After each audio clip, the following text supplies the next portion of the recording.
Hello everyone, welcome to my channel HD Orion. हम पढ़ रहे हैं accountancy for class 12 TS Grewal की टेक्स्ट बुक से 2022 edition, book 3, analysis of financial statements, chapter 4, accounting ratios. और इस वीडियो में हम पढ़ेंगे debt to equity ratio. So let us see the questions from the textbook. So in this video we will discuss solvency or long-term solvency ratios. Now liquidity ratio में हम short term ratios discuss करते हैं, short term solvency ratios. अब यहाँ solvency ratios हम discuss करेंगे जो कि long term solvency ratio है, जिसमें हम ये जज करने की कोशिश करते हैं कि कंपनी अपने long term financial obligations को जब वो ड्यू होंगे तो वो पे करने में सक्षम है कि नहीं है। और इसमें हमें 4 रेशियोज पढ़ने हैं: debt to equity ratios and total asset to debt ratio, proprietary ratio and interest coverage ratio. So पहला है डेट टू इक्विटी रेशियो, जो हम इस वीडियो में डिस्कस करने वाले हैं, और इसका फॉर्मूला है debt upon equity. Now debt क्या है? लॉन्ग टर्म डेट्स को ही हम यहाँ डेट कह रहे हैं। लॉन्ग टर्म डेट्स में आ जाता है debentures, bonds, mortgage loan, term loan from bank and financial institutions, और पब्लिक डिपॉजिट भी आ जाता है।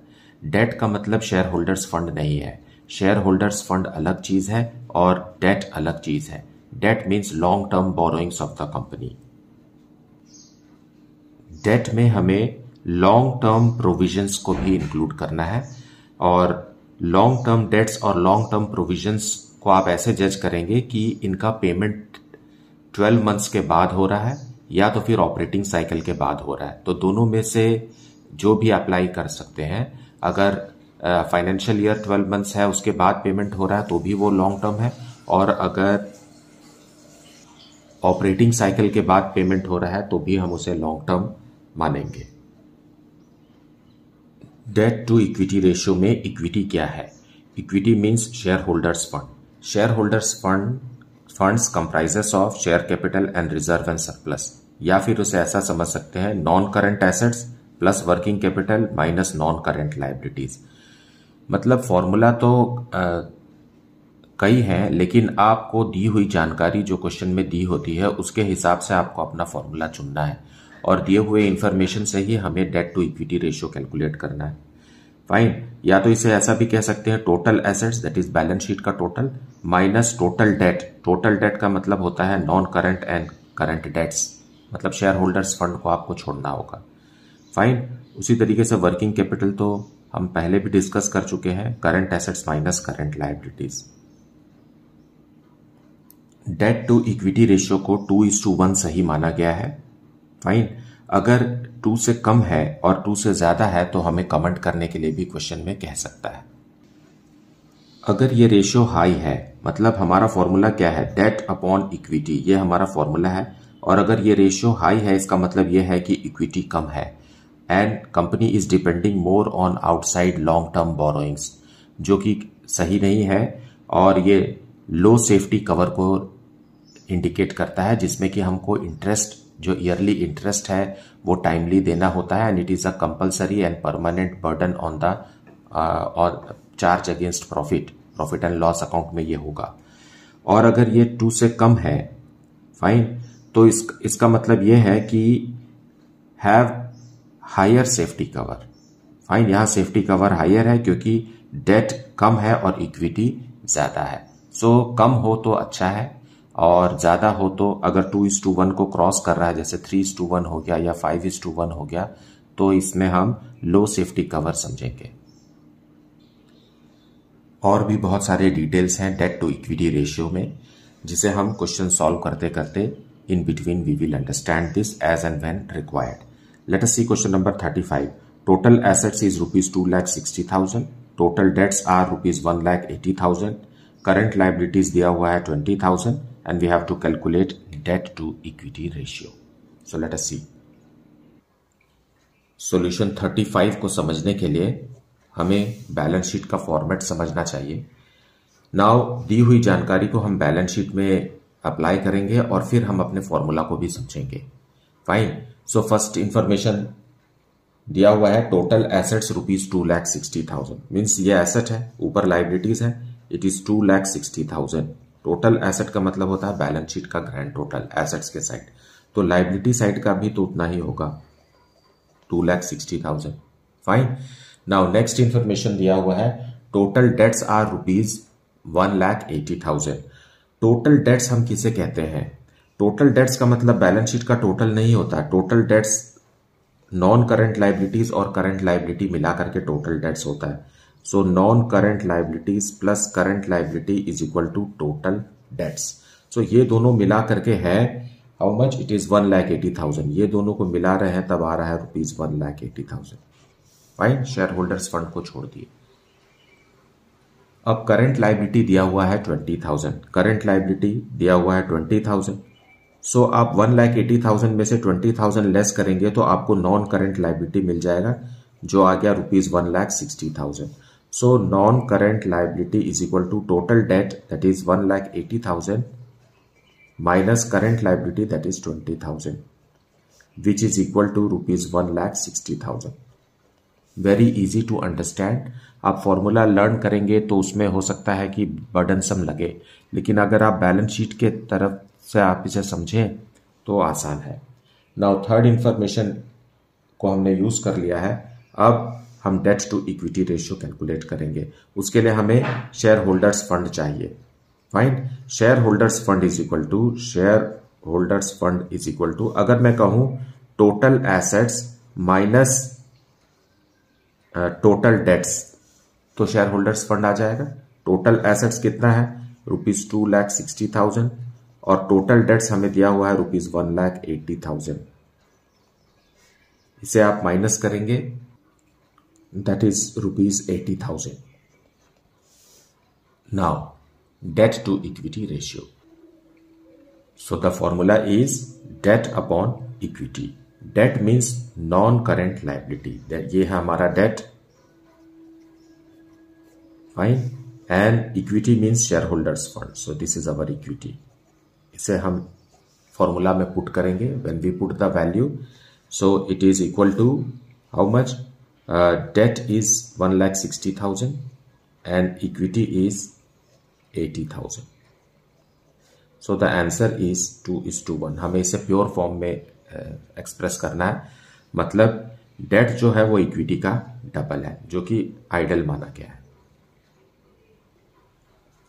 Now let us see question number 36। Calculate debt to equity ratio. Equity share capital is given ₹5 lakh. General reserve दिया हुआ है ₹90,000। Accumulated profits are ₹50,000। 10% debentures ₹1,30,000 and current liabilities is ₹1 lakh. हमें debt to equity calculate करना है जिसका फॉर्मूला है debt upon equity. Date यहाँ क्या है? मीन्स लॉन्ग टर्म बोरोइंग्स को ही हम डेट कह रहे हैं, है ना। सो ये डिबेंचर्स हमारा डेट है और हमें करंट लाइबिलिटी को इग्नोर करना है। Fine, first thing. और बाकी जो इंफॉर्मेशन दिया हुआ है that is share holders fund. इसमें शेयर कैपिटल आता है, जनरल रिजर्व आता है और एक्यूमुलेटेड प्रॉफिट आता है। So we will compare this and calculate. Solution 36। Debt to equity हमें कैलकुलेट करना है। So debt is equal to how much? Debt is equal to 8% debentures, not 8, 10% debentures जो दिया हुआ है ₹1,30,000 का। उसी तरीके से शेयर होल्डर्स फंड हमें दिया हुआ है। शेयर होल्डर्स फंड में आ जाएगा share capital that is of ₹5 lakh plus general reserve है ₹90,000 का प्लस प्रॉफिट है हमारे पास जो कि क्रेडिट बैलेंस है दैट इज 50,000। फाइन। नाउ इनका ग्रैंड टोटल आएगा ₹6,40,000। Now these are the two information needed for this. So debt to equity ratio, debt to equity ratio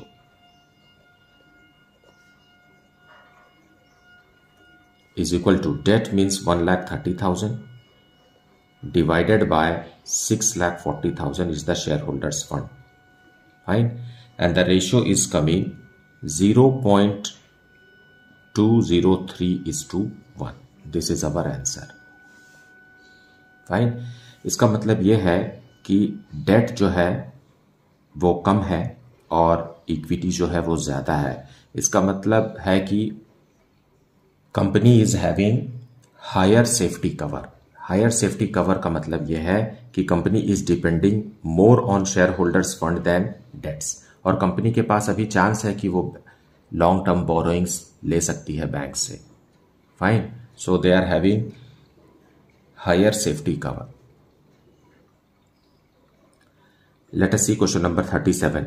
From the following information, calculate debt to equity ratio. और 10,000 equity shares of rupees 10 each fully paid up. ये हमारा क्या है? Share holders fund है. Share holders fund. Then 509% preference shares of rupees 10 each as fully paid rupees 1 lakh. ये भी share holders fund है. Then general reserve rupees 90,000. This is also shareholders fund. Then surplus in the balance sheet. This is also shareholders fund. Fine. फिर दिया हुआ है 10% debentures. It is our debt. ये long term liability है. Fine. And current liability को हमें ignore करना है. So it's very simple. We will add this and this will be our equity.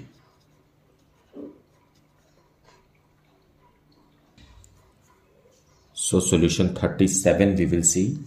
हम पहले डेट कैलकुलेट करेंगे.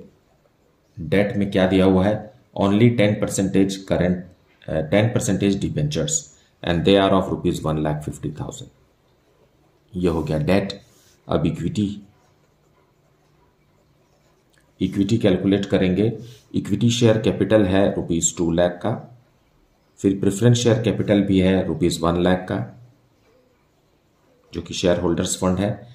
देन जनरल रिजर्व है रुपीज 90,000 का. देन आफ्टर प्रॉफिट है रुपीज 40,000 का. Fine, that much. Now we will add this 3,04,30,000. Now we will put it in the formula. Debt is rupees 1,50,000 and equity is rupees 4,30,000 and this is the ratio 0.34:1. यहां हम जब कभी भी इसे pure form में express करते हैं तो डिनोमिनेटर वाले वैल्यू को हम 1 रखना चाहते हैं ताकि ये रीड कर सके आसानी से कि इक्विटी का कितना परसेंटेज या कितना पोर्शन डेट है. फाइन. सो हमेशा हमको इक्विटी 1 दिखाना चाहिए, जो कि सही तरीके से रिप्रेजेंट करने का तरीका है. आप कोई और भी नंबर लिख रहे हैं यहां, मतलब अगर आप इसे यहां पर 1 के अलावा कुछ हायर नंबर लिख रहे हैं तो रेशियो तो सही है, लेकिन रिप्रेजेंट करने का तरीका में हमेशा हमें इक्विटी को 1 दिखाना है. जैसे कि हम लिक्विडिटी रेशियो में हम करंट रेशियो कैलकुलेट करते थे तो भी हम करंट लायबिलिटी को 1 शो करना चाहते थे. सो यहां भी हायर सेफ्टी रेशियो है, that is higher safety cover. Now let us see question number 38. Capital employed is rupees 8 lakh. Shareholders fund is rupees 2 lakh. And we have to calculate debt to equity ratio. Now solution 38 we will see. इसको समझने के लिए हम balance sheet का सहारा ले रहे हैं. यहां पर दिया हुआ है capital employed. Now capital employed terms में हमें क्या समझ में आता है? हम सिर्फ लायबिलिटी साइड देख रहे हैं बैलेंस शीट का. Share holders fund and non current liabilities को मिला करके कैपिटल एम्प्लॉयड आता है. So capital employed is equal to share holders fund plus non current liabilities. अब कैपिटल एम्प्लॉयड हमें दिया हुआ है क्वेश्चन में 8 लाख है. सो इन दोनों का टोटल 8 लाख है, ये दोनों मिला करके 8 लाख है. Fine. So capital employed is 8 lakh rupees is equal to share holders fund दिया हुआ है रुपीज 2 लाख का. यहां देखिए ये शेयर होल्डर्स फंड 2 लाख का है और ये दोनों मिला करके 8 लाख का है. तो हमें what's this non current liabilities पता चल जाएगा. So non current liabilities is equal to 8 lakh minus 2 lakh. Very simple to understand. So ये आ जाएगा 6 लाख।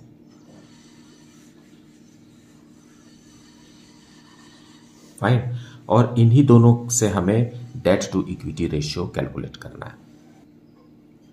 सो डेट टू इक्विटी रेशियो में हम डेट का वैल्यू रखेंगे, debt is 6 lakh rupees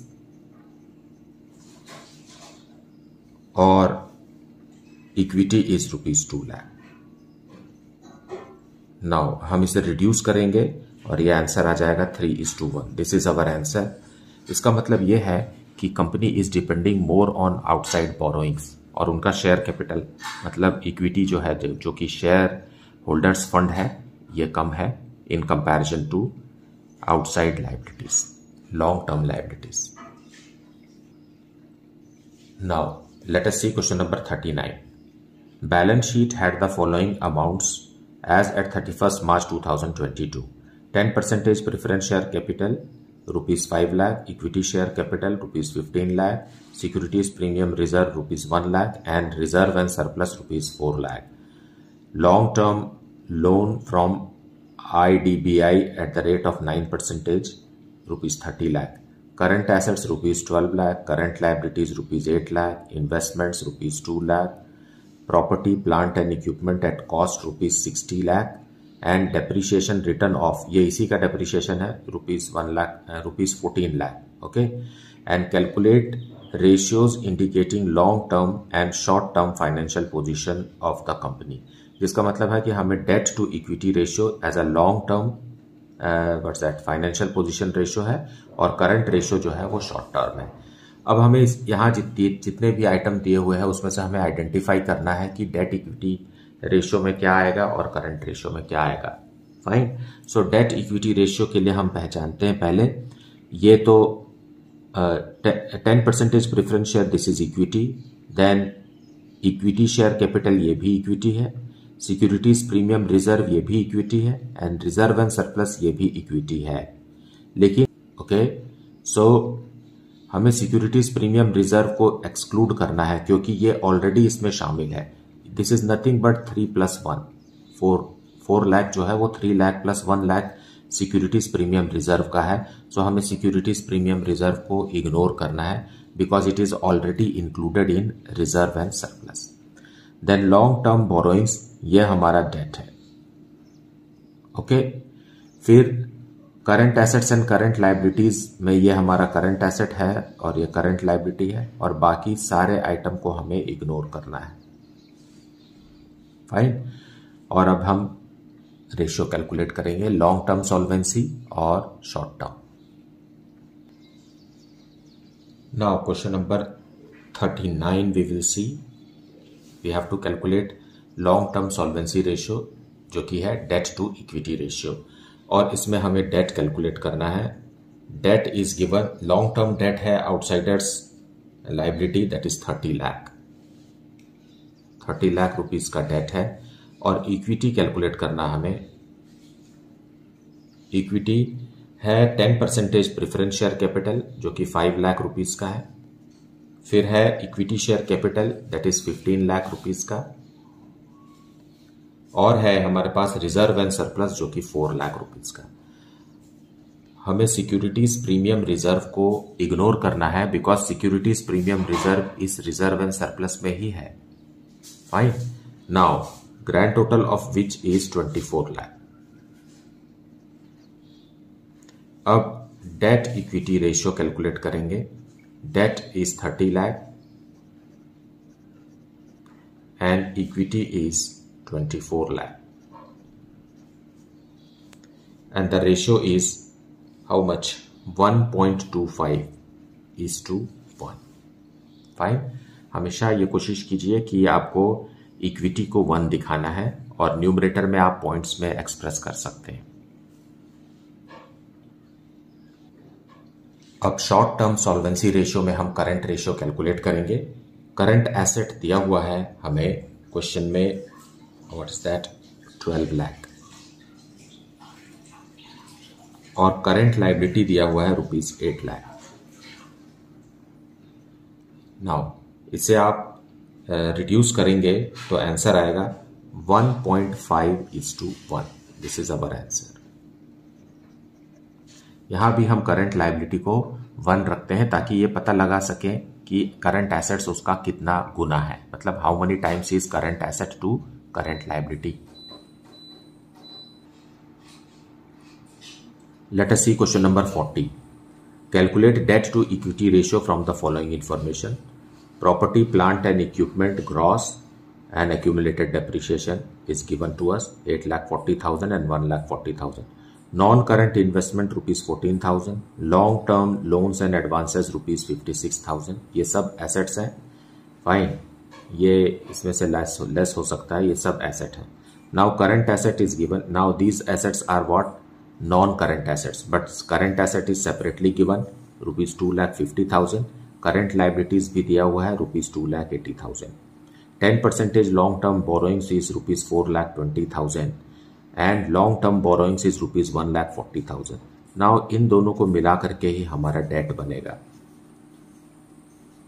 fine. तो हमारे पास शेयर होल्डर्स फंड कहाँ है?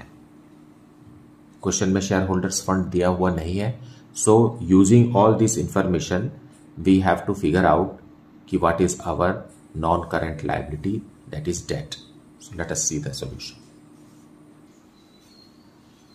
So solution 40 को समझने के लिए हम बैलेंस शीट का सहारा लेते हैं क्योंकि रेशियो बैलेंस शीट से ही रिलेटेड है. फाइन. अब क्वेश्चन में दिया हुआ है property, plant and equipment gross. तो ये क्या है? ये नॉन करंट एसेट का ही हिस्सा है. सो हम इसे यहीं पर शो कर देते हैं property, plant and equipment. Right. It is 8,40,000 rupees और इसमें डेप्रीशिएशन भी है रुपीज 1,40,000 का. तो ये लेस करेंगे. फाइन. और क्या दिया हुआ है? Non current investment. सो नॉन करंट इन्वेस्टमेंट भी नॉन करंट एसेट का ही हिस्सा है, दैट इज 14,000 रुपीज.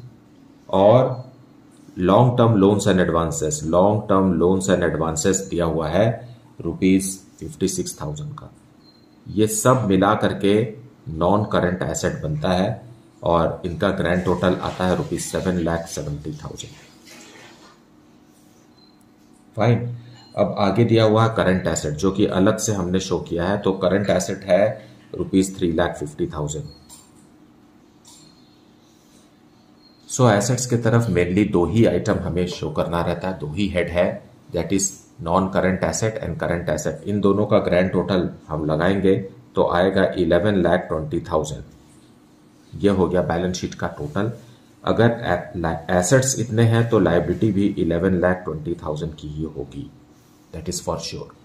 फाइन. अब आगे दिया हुआ है current liabilities 2,80,000. So current liabilities में हम 2,80,000 लिखेंगे, हेड है. देन 10% लॉन्ग टर्म बोरोइंग्स, ये नॉन करंट लायबिलिटी है. और ये क्या है? बोरोइंग्स, लॉन्ग टर्म बोरोइंग्स दिया हुआ है रुपीज 4,20,000 का. और लॉन्ग टर्म प्रोविजन भी दिया हुआ है. लॉन्ग टर्म प्रोविजन ये दोनों ही नॉन करंट लायबिलिटी का ही हिस्सा है और ये है 1,40,000. इन दोनों का ग्रैंड टोटल हमारा बनेगा non current liability, that is 5,60,000. अब हमें शेयर होल्डर्स फंड जो नहीं दिया है वो आसानी से दिख गया है ना. This is the only missing figure on the liability side, so which we can easily locate. अगर मैं कहूं कि share holders fund is equal to total assets minus non current liabilities minus current liabilities, then it is correct. या तो आप इसे ऐसा भी कह सकते हैं total assets minus total debts, है ना. Total assets minus total debt, क्योंकि नॉन करंट लायबिलिटी और करंट लायबिलिटी को मिला करके बनता है total date. So in this way you can easily understand various formulas if you see the balance sheet. Fine. So let us calculate share holders fund. Share holders fund में आ जाएगा 11,20,000 minus 5,60,000 and again minus 2,80,000, which is equal to 2,80,000. यह आ गया हमारा share holders fund. Fine. Now debt to equity ratio is equal to debt upon equity. So debt is how much? debt is 5,60,000 and equity is, where is equity? Yeah. Now this is not equity, it is debt. And this is debt. Debt is 5,60,000 and equity is rupees 2,80,000. And the ratio is 2:1. So this is our answer. So I believe that you have watched the full video and heard the explanation. Fine. Despite this, if you are having any doubt, then please put it in the comment section. Thank you so much for liking, subscribing and sharing this channel. And if you have not yet, then please do like it, subscribe it and share it with your friends. Thank you so much for watching this video.